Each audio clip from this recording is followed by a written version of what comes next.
Assalamualaikum, good morning semuanya ya. Sekarang kita akan masuk ke pembelajaran bahasa Indonesia untuk kelas 7 itu di bab 2 ya, mengenai cerita fantasi. Nah, untuk cerita fantasi ini ya, dari buku link yang sudah Ibu bagikan kepada kalian bisa dibuka ya.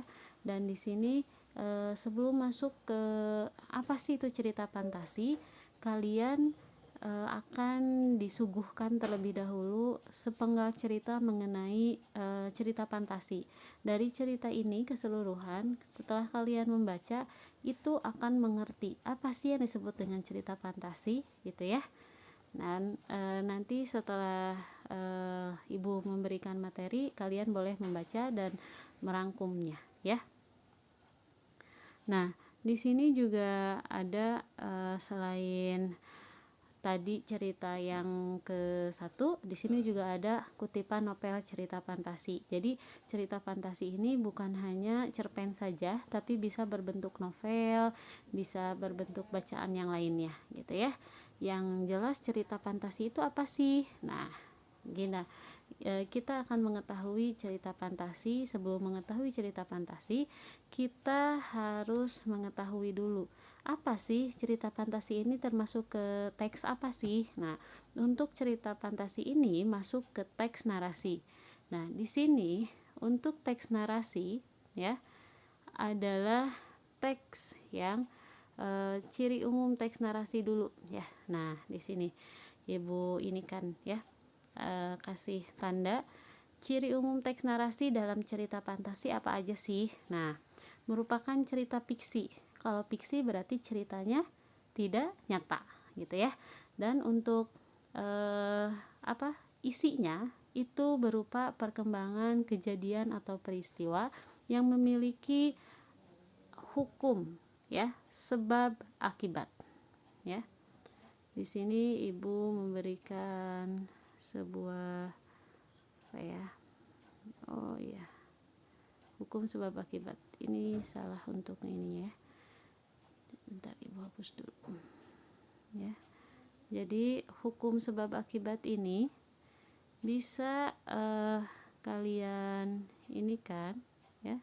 Nah, untuk sebab akibat ini masuk ke sebuah cerita fantasi ya, yang merupakan ciri umum dari teks narasi. Dan untuk tokoh dan wataknya juga memiliki rangkaian beberapa rangkaian peristiwa gitu ya. Dan cerita narasi ini atau cerita fantasi di teks narasi ini merupakan cerita yang memberikan rumusan rangkaian cerita ya, yang ada alurnya. Alur itu kan berarti sesuatu yang menjadi jalan. Nah, di alur ini cerita fantasi yang merupakan bagian dari teks narasi itu memiliki amanat juga ya. Jadi setiap cerita fantasi itu pasti adanya amanat yang dapat diambil atau amanah yang dapat diambil oleh kita sebagai pembaca, mau itu tertulis maupun itu tersurat atau tidak tersurat atau tersirat gitu ya, yang tertulis maupun tidak tertulis gitu ya. Nah, lalu selanjutnya ya, sebentar. Lalu selanjutnya di sini kita akan mengetahui ciri-ciri umum cerita fantasi sebagai salah satu jenis teks narasi ya. Yang pertama adalah adanya keajaiban, keanehan, dan kemisteriusan. Ini ciri umum cerita fantasi yang pertama. Dan kita di sini juga bisa mengetahui ya, apa sih itu cerita fantasi? Cerita fantasi adalah cerita ya, cerita fiksi yang bergenre. Nah, cerita fantasi yang bergenre sebentar, hapus dulu. Ibu memakai tidak memakai kolom, tapi memakai ini saja ya. Cerita fantasi ya adalah cerita fiksi yang bergenre fantasi atau dunia imajinasi atau dunianya yang tidak nyata gitu ya, sifatnya fiksi gitu. Nah, Lalu yang kedua, ide cerita. Nah, untuk ide cerita ini, di cerita fantasi itu memiliki sebuah daya hayal yang dituangkan oleh si penulis. Jadi untuk ide cerita di sini si penulis ini diberikan kebebasan, ya, kebebasan berhayal sampai sesuatu hal yang tidak terpikirkan oleh orang lain bisa dihayalkan oleh penulis dan dituangkan dalam sebuah cerita. Itu bisa dalam sebuah cerita fantasi. Lalu yang kedua, menggunakan berbagai latar, ya. Ada lintas ruang dan waktu. Latar di sini adalah sebuah, kalau kalian suka lihat pementasan atau film, itu pasti ada latar. Latar itu seperti background gitu ya, atau seperti sesuatu hal yang mendukung untuk jalannya cerita. Untuk latar di sini itu ada lintas ruang dan lintas waktu. Kalau untuk lintas ruang itu biasanya masih dalam satu ruangan atau satu waktu tersebut, ya. Tapi kalau udah lintas waktu, kalian pernah menonton filmnya Lorong Waktu. Nah, itu bisa masuk ke lintas waktu, di mana mengalami perubahan waktu yang lebih signifikan dari biasanya keseharian gitu ya. Jadi bisa ajlok-ajlokan ke 1945 gitu ya, pakai ruang waktu gitu. Terus kalau Doraemon tuh suka ada masuk ke laci gitu kan ya, udah masuk ke laci ke masa depan, semisal ke abad 22 gitu ya. Nah, itu bisa. Itu namanya di cerita fantasi masuknya ke ciri teks yang ketiga, menggunakan berbagai latar. Lalu yang keempat, ya, tokohnya unik. Nah, tokohnya unik di sini kenapa? Karena memiliki kesaktian, ya. Tokoh fantasi bisa diberi watak dan cirinya biasanya tidak lazim daripada orang yang keseharian biasa. Jadi memiliki kesaktian tertentu gitu ya. Lalu yang selanjutnya adalah bersifat fiksi, ya. Untuk bersifat fiksi di sini, cerita fantasi bersifat fiksi bukan berarti sesuatu yang nyata sifatnya, tapi cerita fiksi di sini adalah sesuatu yang tidak nyata dan tidak ada dalam kenyataan, gitu ya. Jadi benar-benar hanya hayalan atau sesuatu yang sifatnya itu imajinasi gitu ya dari si penulis.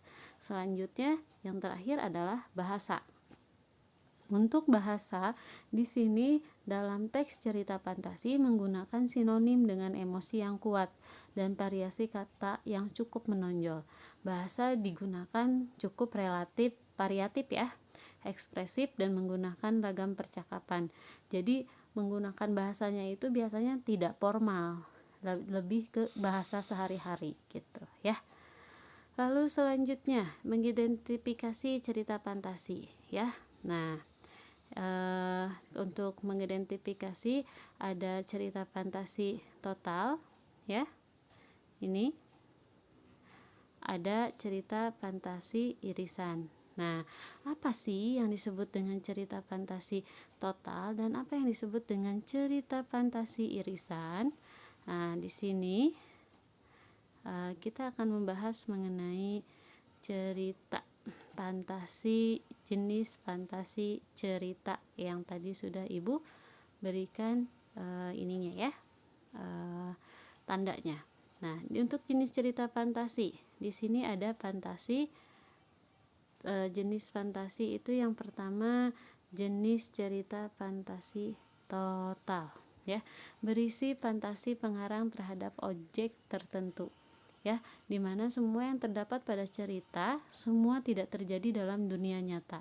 Jadi kalau yang namanya cerita fantasi total itu total semuanya adalah hanya imajinasi atau sesuatu yang tidak sifatnya ada di dunia nyata gitu ya. Lalu yang kedua apa Bu? Yang kedua itu adalah cerita fantasi irisan. Nah, cerita fantasi irisan yaitu cerita fantasi yang mengungkapkan fantasi tetapi lebih menggunakan nama-nama dan kehidupan nyata. Jadi masih ada unsur nyatanya seperti nama-nama orang seperti di dunia nyata. Terus adanya latar seperti di dunia nyata gitu ya, tapi tetap ada unsur imajinasinya juga gitu ya. Selanjutnya ada namanya cerita fantasi sejaman dan lintas waktu. Kalau di sini kan tadi kalian tahu sendiri ya bahwasannya kalau untuk cerita fantasi irisan dan total itu lebih ke jenis cerita fantasi berdasarkan kesesuaian dalam kehidupan nyata. Kalau ini berdasarkan latar cerita gitu ya. Nah, ini berdasarkan latar cerita. Nah, untuk berdasarkan latar cerita ini ada sejaman dan lintas waktu. Kalau sejaman mungkin lebih ke masih wajar ya kita memberikan sebuah catatan atau kejadian di waktu sekarang dan waktu masa depan seperti 1 tahun kemudian atau 1 tahun ke belakang, itu masih sejaman. Jadi masih tidak terlalu jauh, itu masuk ke sejaman si alurnya itu. Tapi kalau alurnya sudah loncat ke semisal ke zaman purba atau semisal ke abad 30 semisal. Nah, itu berarti udah masuk ke lintas waktu, melintasi waktu yang lebih jauh gitu ya. Itu untuk jenis cerita fantasi. Oke, ya. Selanjutnya, kita akan membaca sebuah cerita fantasi yang berjudul Ruang Dimensi Alfa. Nanti kalian boleh dibaca sendiri ya. Oke, yang kedua itu ada Berlian 3 warna. Ini ceritanya luar biasa, bagus-bagus semuanya ya. Dan di sini kalian akan bisa memberikan sesuatu hal yang gambaran. Apa sih yang disebut dengan cerita fantasi? Mana sih yang disebut dengan cerita fantasi total? Mana sih yang disebut dengan cerita fantasi irisan? Ciri teks semua yang tadi sudah diinfokan 6-6-nya itu ada nggak sih semuanya di 2 cerita fantasi itu? Pasti ada. Nanti ditemukan sendiri ya. Oke, kita masuk ke poin C. Ya, poin C di sini adalah menelaah struktur bahasa dan cerita fantasi. Nah, untuk struktur bahasa ini yang pertama ya, struktur bahasa. Untuk struktur ya, struktur dari cerita fantasi yang pertama itu orientasi ya. Orientasi di sini adalah cerita atau mengenalkan latar tokoh awal cerita bagaimana ya. Lalu yang kedua komplikasi. Komplikasi di sini masuknya timbulnya masalah hingga masalah memuncak gitu ya. Lalu yang ketiga itu adalah komplikasi ya, komplikasi. Nah, setelah komplikasi ya, adanya yang terakhir yaitu resolusi, penyelesaian masalah. Untuk komplikasi itu adalah tadinya timbulnya masalah hingga masalahnya memuncak gitu ya. Jadi untuk kondisi struktur dari teks cerita fantasi ini ada 4. Yang pertama tadi orientasi, yang kedua tadi adalah ada 3 ya, bukan 4, ada 3. Orientasi, komplikasi, dan resolusi. Yang dimana orientasi itu bagian pengenalan, komplikasi itu adalah bagian masalah yang semakin memuncak, dan resolusi adalah bagian penutup atau penyelesaian masalah itu ya. Nah, ini kita bisa lihat di sini bahwasannya sebuah ya orientasi sebuah ciri ya dari struktur teks fantasi itu ada orientasi, komplikasi, dan resolusi. Ini ciri-cirinya ya. Jadi ada, kalau di orientasi cirinya itu ada pengenalan tokoh, latar, watak tokoh, dan konflik. Kalau di komplikasi itu berisi hubungan sebab akibat hingga muncul masalah hingga masalah itu memuncak. Lalu yang ketiga, resolusi, cirinya itu berisi penyelesaian masalah dari konflik yang terjadi gitu ya. Nah, di sini ada beberapa contoh ya mengenai itu, dan ini Ibu mau menyampaikan selanjutnya mengenai menguraikan ragam alur cerita. Nah, kalian harus paham dengan diagram seperti ini ya. Ini apa Bu diagramnya? Kita bisa lihat kondisi ya. Kalau di sini ya, sebentar. Hapus dulu. Nah, ya. Kita bisa lihat bahwasannya ya, kalau di posisi pertama itu adalah pengenalan. Yang kedua masih datar menuju yang kedua ya, ke rangkaian kejadian. Tapi dari rangkaian kejadian ini memuncak ya, memuncak terus sampai ke klimaks. Nah, setelah mencapai klimaks nanti akan masuk ke penyelesaian masalah atau dinamakan resolusi. Nah, ini teman-teman ya, anak-anak ibu yang soleh dan anak-anak ibu yang soleha, lihat ini adalah diagram, di mana diagram ini merupakan ragam alur cerita dalam sebuah teks cerita fantasi ya. Oke, di sini juga ada bagian awal, tengah, akhir. Nah, lalu ini ada kondisinya. Bu, ini jenisnya gimana? Nah, sebentar. Ibu hapus dulu. Ibu, ini jenisnya gimana ya diagram ini? Nah, ini untuk diagram yang pertama itu dari pertama diceritakan orientasinya langsung ada masalah sampai memuncak, lalu diakhiri dengan resolusi.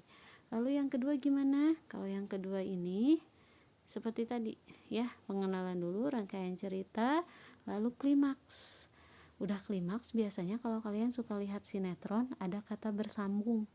Nah, si klimaks ini yang dinamakan bersambung tadi ya. Jadi adanya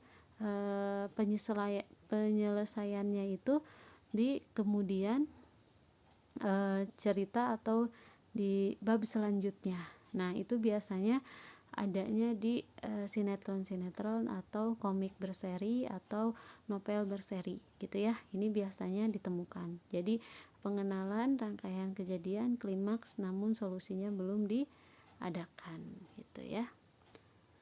Selanjutnya untuk ciri kebahasaan teks cerita fantasi ya.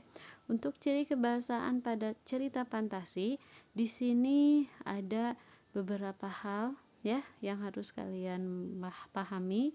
Yang pertama mengenai penggunaan kata ganti nama menjadi sudut pandang pencitraan ya. Jadi kata ganti itu hanya harus diperhatikan sekali untuk melengkapi dan untuk membuat si pembaca tidak menjadi bingung ya. Lalu yang kedua, penggunaan kata yang mencap panca indera untuk dideskripsikan latarnya. Jadi walaupun kita bentuk tulisan membuat teks cerita fantasi, dalam tulisan tersebut harus mampu ya menggambarkan bagaimana situasi dari latar yang sedang diceritakan gitu ya. Lalu yang selanjutnya latar suasana. Latar suasana ini harus digambarkan juga dalam bentuk tulisan kalau memang kalian membuatnya novel ya, atau cerpen atau cerita bersambung gitu ya. Dan untuk yang selanjutnya latar waktu. Nah, untuk latar waktu di sini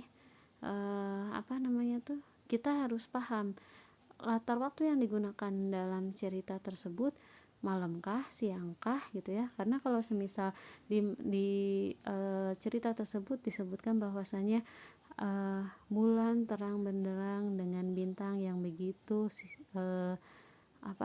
bersinarnya. Berarti kan kalau seperti itu bisa dipastikan untuk latar waktunya berarti malam. Gak mungkin ada bintang dan bulan itu di siang hari, gak mungkin ya. Oke, selanjutnya kata sambung juga ya harus diperhatikan.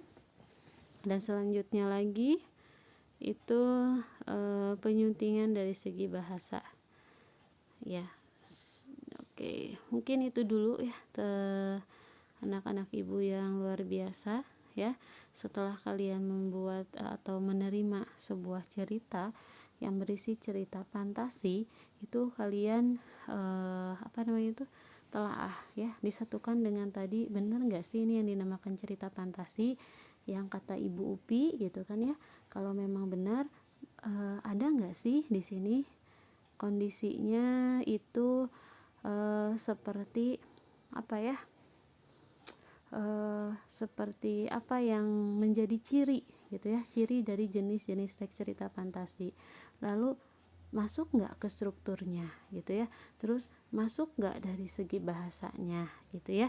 Dan itu bisa kalian temukan sendiri ketika kalian sudah membaca keseluruhan isi teks tersebut. Oke, anak-anak, mungkin untuk materi pembelajaran luring hari ini untuk kelas 7 Ibu cukupkan sampai poin C ya.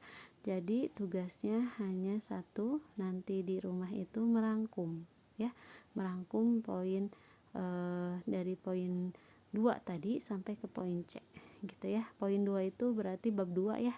Bab 2 tadi mengenai cerita fantasi sampai ke poin C ini 70 ya, halaman 70. Dan mohon maaf tidak menjapri ke ibu ya, takutnya ada yang ngejapri tapi kelelep chatnya jadi tidak dibalas. Jadi kalau memang ada yang ingin ditanyakan, boleh langsung ditanyakan ketika pembelajaran ibu berlangsung.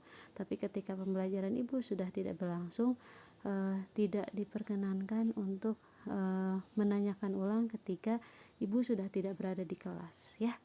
Oke, siapkan fokusnya, dan setiap apapun yang ibu instruksikan kalian harus mencatat agar tidak lupa lagi gitu ya. Oke, mungkin itu saja untuk pertemuan kita kali ini mengenai cerita teks fantasi ya. Dan see you next week, anak-anak ibu yang solehah ya. Dan ibu akhiri dengan bacaan hamdalah. Alhamdulillahirrahmanirrahim. Semoga bermanfaat dan kalian bisa langsung membuat sebuah rangkuman ya. Dan semoga semua apa yang kalian kerjakan itu hasilnya akan maksimal ya. Oke, ibu tutup ya, dan terima kasih untuk semuanya keantusiasannya. Assalamualaikum warahmatullahi wabarakatuh.